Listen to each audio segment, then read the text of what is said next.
आप सुन रहे हैं जय मां काली म्यूजिक की शानदार प्रस्तुति। जब से देखल तोरा हमरा नींद नहीं आबैया, जब से देखल तोरा हमरा नींद नहीं आबैया।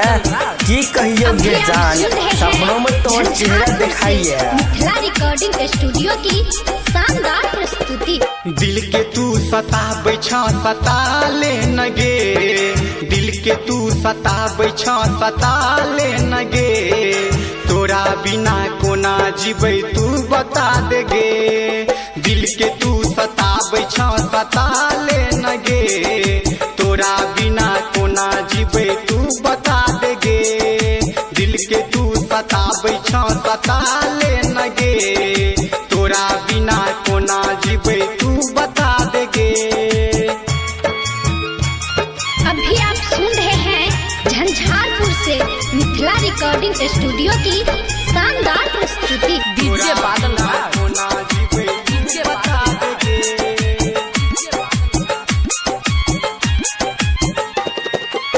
प्यार तोरा से है करे छियौ गे, मन के तोरा जिंदगी गे।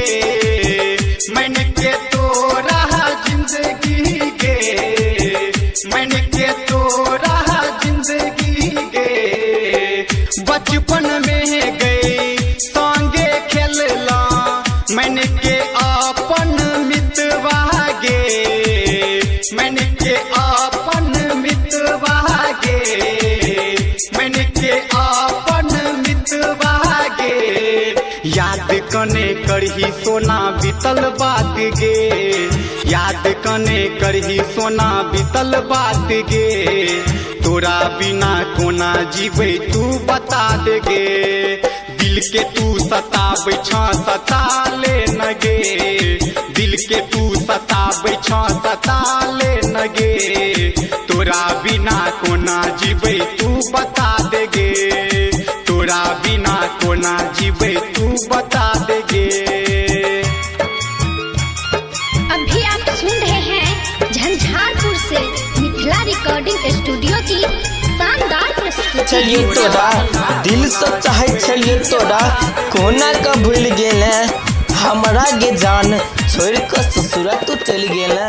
हमरा से तू कहै छलही जीबै नहीं तोरा बिना रो। जीबै नहीं तोरा बिना रो। जीबै नहीं तोरा बिना रो। हमरा से कोना दूर रहै छ, हमरा बता दे सोना गे। हमरा बता दे सोना गे। हमरा बता दे सोना गे। याद तोरा करो यादव अभिषेक, याद तोरा करो यादव अभिषेक। तोरा बिना कोना जीबै तू बता दे गे। दिल के तू सताबै छ सता ले न गे। दिल के तू सताबै छ सता ले न गे। तोरा बिना कोना जीबै तू बता दे गे।